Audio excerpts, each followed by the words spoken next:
My fellow flames, welcome back to another video. My name is Amethyst and today we are talking about the upcoming 5-star resonator who is potentially going to replace or at least work alongside Shorekeeper Mornye. Yes, I do honestly believe that Mornye is going to be the new Shorekeeper, or at least very close to doing so. I think she's going to really break the meta. Now, we don't exactly know exactly what she can do.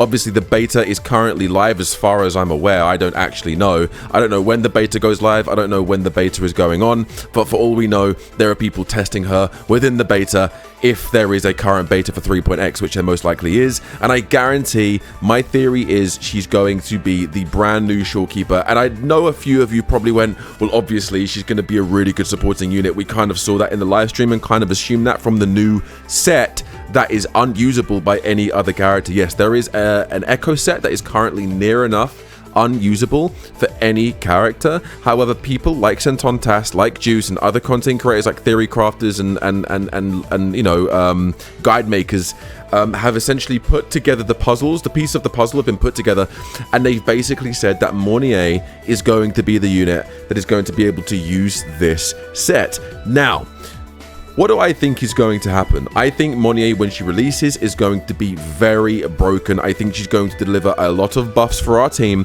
I think her and Lene, if you have both of those, are going to work like an absolute wildfire. I think they're going to do really well together. I think those two together might be a an Augusta situation. Granted, Augusta was a main DPS, was a sub DPS, but I do believe that Lene and Mornye are going to be like the 3.x equivalent to Augusta and If you have one, you definitely need to go for the other. But even if you don't have Lene, I think going for Mornye is still going to be very viable for you and your team, especially since we have characters like Ameth coming out within 3.1, and a lot of people are theorizing that she's going to be a main DPS. Now, my theory is she's going to be the Cartathea equivalent of a unit within Wuthering waves for 3.x. Now, if you guys don't remember, Cartathea, when she released, had very high damage output. She was a very good character to collect and add to your team. She was very powerful, very good for TOA. However, she was extremely limited,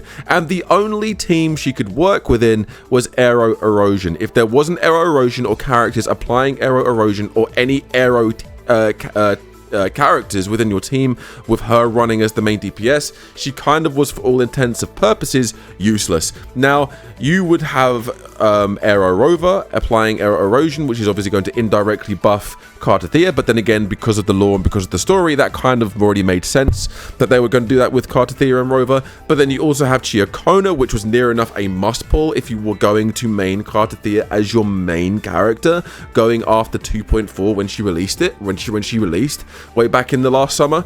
But I do believe that Mornye and Ameth are going to work together, very similar to how Chiakona and Cartathea are going to work together. Now, the new set is based off of the Toon Break mechanic. For every ounce of Toon Break you build up, for every single part of Toon Break you build up, the Toon Break meter, for every ounce of it that you build up, you're going to deal, I think, 0.2 or 0.5% increased damage, stacking all the way up to 25%. All the way up to 25%. And that set is going to be indirectly applied to Mornye, theorized by a lot of people in the community. Now, correct me down below if I'm wrong. But this is indirectly going to buff the entire team, and she's most likely going to be able to heal the team, since the set looks like a healing set as well. Is she going to provide healing on field or off field? I don't know. We don't know what the hell's going on, but I do honestly believe this character is going to be meta defining, and I do honestly believe this character is going to break the meta and break everything, and she's going to be the next Shorekeeper. And if she's the next Shorekeeper, TOA for the foreseeable future is going to be stupidly easy. It's going to be outrageously easy. I'm going to say it right now. If you have Shorekeeper already and you go for Mornye, I think within the next couple of months, you're going to be able to clear TOA every single reset. If you have a good DPS, if you have a good sub DPS, if you have Mornye and Shorekeeper as both of your backup healers for the majority of the time, you're going to be able to absolutely blitz TOA if you haven't already. Now, Ameth is rumored, like I said, to be a main DPS. Mornye is obviously a supporting character, and them two are going to work very well together. If you have Lene, Mornye, and Ameth, that looks like it's going to be the team to beat.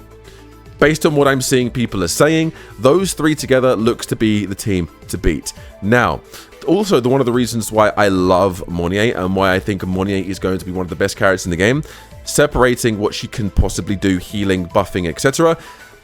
She has a parry, which is very viable. We see how parries in the game could be very viable. We've seen characters like Zani's parry be used in a very positive way. One, her animations look absolutely disgusting. They look very, very good. Two, she's an aero combat character, which in my opinion is a positive. For a lot of people, it's a negative. Remember when Jinshi came out and how clunky people thought her aero combat was? I got used to Jinshi's aero combat very quickly, and I think Jinshi has one of the best combat systems in the game.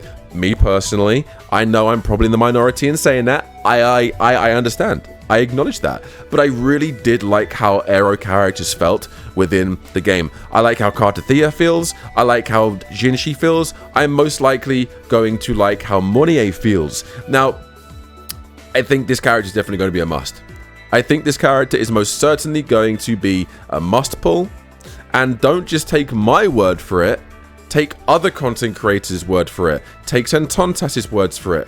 Take Juice's words for it. All of these content creators that work in theory crafting, that work in meta building and talking about the meta and whether you should or shouldn't pull them, they have been saying near enough exactly the same thing.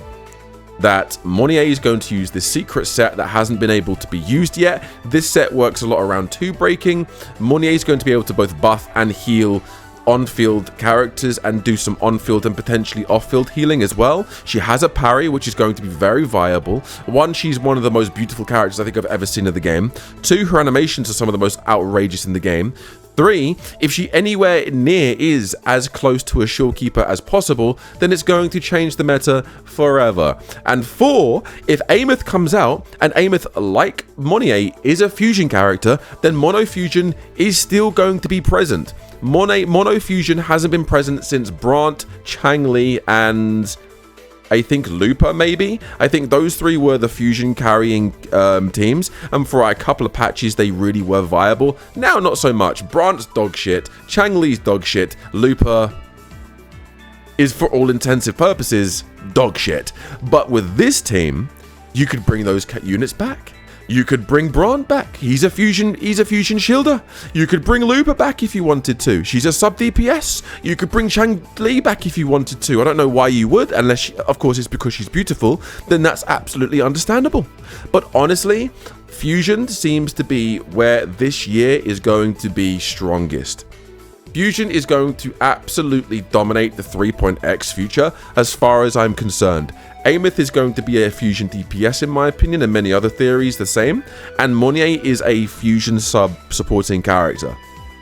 And I think it's going to break the meta.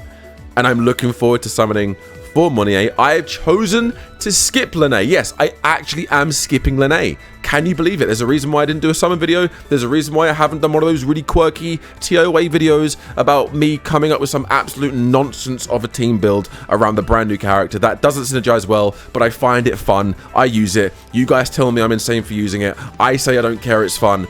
I haven't done one of those videos for Lene because I didn't summon for Lene. Now, I'm summoning for Mornye, which means it's going to be videos about Mornye, which means it's going to be a summon video about Mornye, which means when the story releases, I'm going to enjoy playing through the story based around Mornye. Overall, to me, Mornye is a must pull. To you, Mornye should be a must pull. If you like Shorekeeper, you should definitely summon for Mornye. If you don't have a Shorekeeper, you should definitely summon for Mornye. And if you like waifus, you should definitely summon for Mornye. And if you want to support other characters coming up like Ameth, you should most certainly summon for Mornye.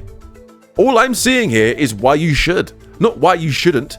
If you shouldn't, there's only one reason why you shouldn't summon for Mornye, and that is if you are not 100% sure if you want to spend your Asterites on Mornye yet until Ameth and Luke comes out, in which case wait for Mornye's rerun, then summon for her then. But that is all I have to say. If you enjoyed this video, leave a like, comment down below, and subscribe if you are new. I wanted to rant about Mornye because I love the character before she's even out, and I think you guys should summon for her too, because I do believe she's going to be the new Shorekeeper. Anyway, thank you so much for watching. Hopefully you're enjoying all of the content on the channel. I've been doing a lot of Where Winds Meet. You guys have been loving that. I've been doing not as much wuwa, but I'm going to be doing more wuwa, especially over the next couple of weeks, with the new story coming out, with Mornye releasing, with just lots of stuff happening. So anyway, guys, thank you so much for watching. Like, comment, and subscribe. We're very fast approaching 10,000 subscribers. We are 100 subs away from 8,000, which means we're 2,000 away from 10,000. I believe we can do it. So hit that sub button. Thank you so much for watching. I'll see you all in the next video. Take it easy and have a good rest of your day.